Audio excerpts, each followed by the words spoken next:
How to choose an e-bike, pick your next ride. The question I want to ask you is, how do you tell somebody on an e-bike from somebody who's not on an e-bike? You can't, because the audience is exactly the same. In a few moments I am going to explain the basics about how to choose your electric bike, e-bike. In a few moments we are going to talk about how to choose an e-bike. The person to ride an e-bike is virtually anybody. It could be you, or even you. It's definitely been me.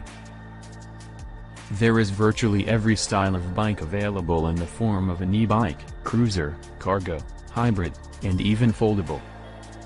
E-bikes are great for people who are trying to give up their cars, or those who might be commuting just long enough distances that it makes more sense for them to have some pedal assist versus doing it riding completely under their own power. It's also great for people who might be carrying a lot of cargo, and that could include their kiddos. E-bikes are for people who want to go faster, further, and carry more weight. There are 4 main decision points in choosing an e-bike: class, motor, battery, and features. Let's first talk about e-bike classes. There are 3 basic classes of bike: Class 1, pedal assist to 20 miles per hour, Class 2, pedal assist to 20 miles per hour plus throttle mode, and Class 3, pedal assist up to 28 miles per hour. Class 2 is actually a throttle assist, meaning that you are going to have a motorized bike for all intent and purposes, and they are more restrictive in their use. The clear difference between Class 1 and Class 3 is where that pedal assist stops. That just means that Class 1 is generally more accepted everywhere on more and more trails. Whereas, Class 3, you might still have some restrictions, primarily in mountain biking, but not exclusively so. You want to check in with your local authorities to make sure that your bike is permitted on community trails. Now let's talk about motors. Motors generally come in 2 types, either placed in that bottom bracket called a mid-drive motor, or they'll be located in either the front or the rear hub, so a hub drive motor. The difference between these generally is that a mid-drive is going to feel a little bit more balanced and mirror your natural pedal stroke, and hub drive motors, depending on where they're located, will tend to feel either more push or pull. When you're considering whether you might want a mid-drive motor, the things to consider are again, the placement of the motor, and the fact that it frees your wheels up to make them easier to maintain. If you have flats, for example, it is a lot easier to pull your wheels off and change the flats yourself. In addition, mid-drive motors work with your gearing system, which allows for more efficient use of your battery. The other 2 major considerations in what a motor does for an e-bike are torque and wattage. Torque is the force that helps move that bike forward, and the wattage is the amount of electricity or power that's required to move that bike. Wattage speaks to how quickly the battery will drain.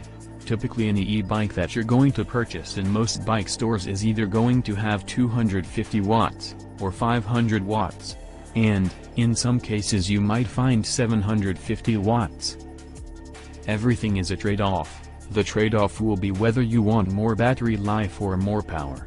And typically, you're going to concede one or the other, depending on how you're pedaling, and what type of terrain you're on. Let's talk about the differences between lower wattage, lower torque, and higher wattage, higher torque, and whether one or the other might be more useful to your riding style. When we are talking lower torque, lower wattage, the bike typically will be more efficient, and you might be doing a little bit more of that work on your own with just light pedal assist. The upside of this is longer range. You might want higher wattage, higher torque as if you're looking for that workhorse of a bike. If you need the bike to provide more power under load, and you might be carrying more load, so you need bigger power and you might need less range. It's also great for very hilly terrain, the very terrain where that extra power is super useful. There are 2 primary things that you want to know about batteries. The first is where the battery placed. You're going to have either an internal but removable battery, or an internal non-removable battery, or an external battery. The pros and cons of these are that, clearly in an internal battery, whether it is removable or not. An internal battery makes for cleaner lines on the bike, and makes everything look and feel a little bit more like a regular bike. And it allows you also the option for some braze-ons where you can actually still attach a water bottle cage, for example. An external battery will be more easily removable, and typically more easily exchangeable, and they can be placed in several different areas on the bike. The second consideration of a battery is the capacity of the battery. Typically you're going to find that batteries on e-bikes range from about 250 watt-hours to about 500 watt-hours, but you might find some numbers in between that depending on the brand of the bike. The wattage rating just reflects the battery capacity. The question that everybody asks when they are looking at e-bikes is, how far will this bike take me? The easiest, simplest way to answer that is, it depends on how much pedal assist you're using. The more pedal assist you use, the lower the range. The less pedal assistance you use, the longer the range. When you're considering what the range of the bike is, do consider that manufacturers will post what that range can be. It might be 20 to 40 miles, it might be 40 to 50, or 50 to 70 miles. But, be aware that that range is based on the least amount of pedal assist being used in that e-bike. There are a couple of final considerations that you might want to think about when you are choosing your bike. E-bikes start to have a lot of other really cool integrated features, like built-in lights, built-in security and locks. If you want those things incorporated into the bike, it is something also to think about when you're shopping for an e-bike. One of the most important tools on the bike for most riders is going to be the controller. The controller is the thing that powers the bike on and off. And, it will also allow you to choose the level of assist that you want. But the other things that it may show you, depending on the level of sophistication of the controller, would be battery life, speed, and where you are in your total range.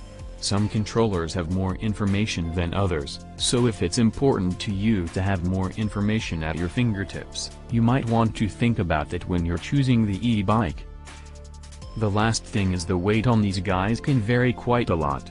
They can be anywhere from 25 pounds to 65 pounds.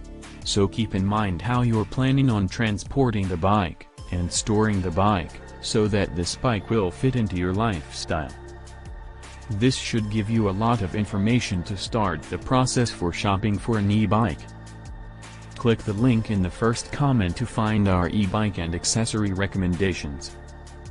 As always, size and fit are really important, so check out my video on that and I'll see you out in the trail. And, in the next video.